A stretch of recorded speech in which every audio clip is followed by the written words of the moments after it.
केसरलॉक ते मिरज दरम्यान धावणारी पॅसेंजर रेल्वे सेवा कोविड-19च्या हाणामारीच्या काळात बंद करण्यात आली होती. ती पुन्हा सुरू करण्याची मागणी केसरलॉक व परिसरातील ग्रामस्थांनी दक्षिण पश्चिम रेल्वेकडे केली आहे. मात्र निवेदन देण्यासाठी गेलेल्या ग्रामस्थांचे निवेदन रेल्वे व्यवस्थापकांनी स्वीकारले नसल्याने ग्रामस्थांनी तीव्र नाराजी व्यक्त केली आहे. ब्रिटिश काळापासून सुरू असलेली ही रेल्वे सेवा गावकऱ्यासाठी जीवनरेखा ठरली होती.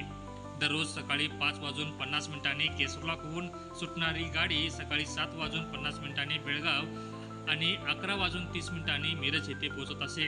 परतीची गाडी सायंकाळी 5:25 मिरजहून सुटून रात्री 8:40 बेळगाव आणि 11:45 केसरलॉक येथे पोहोचत असे.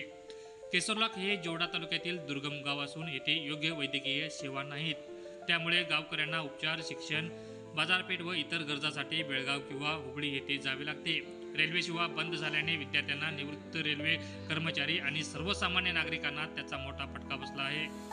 केसरलॉक मिरज पॅसेंजर सेवा पूर्वीसारखी पुन्हा सुरू करावी अशी मागणी घेऊन आम्ही केसरलॉक येथे आलेल्या दक्षिण पश्चिम रेल्वे विभागाच्या व्यवस्थापकाची भेट घेण्यासाठी गेलो होतो. मात्र आमचे निवेदन स्वीकारण्याआधीच ते निघून गेले.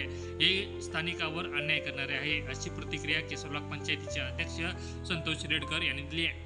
ಕೆಸರಲॉक ಊರ ಮೇಲೆ ಅನ್ಯಾಯ ಮಾಡ್ತಾ ಇದೆ. ಇವತ್ತ ನಾನು ಒಂದು ಮನವಿ ಅವ್ರ ಪಿಎಕಡೆ ಕೊಟ್ಟಿದ್ದೆ. ಆ ಮನವಿ ವಿಚಾರ ಮಾಡಿ ನಮ್ಗೆ ರೈಲ್ವೆ ಸ್ಟಾರ್ಟ್ ಮಾಡಿದ್ರೆ ಸರಿ, ಇಲ್ಲ ಅಂತ ನಾನು ಮುಂದೆ ದೊಡ್ಡ ಸ್ಟ್ರೈಕ್ ಮಾಡೋದು ಪರಿಸ್ಥಿತಿ ಬರ್ತದೆ, ಸೂಪರ್ ಡಿಟೈನ್ ಮಾಡೋದು ಪರಿಸ್ಥಿತಿ ಬರ್ತದೆ. ಅದು ನಾನು ಮೀಡಿಯಾ ಮುಖಾಂತರ ಸಂದೇಶ ಕೊಡ್ತಾ ಇದ್ದೆ.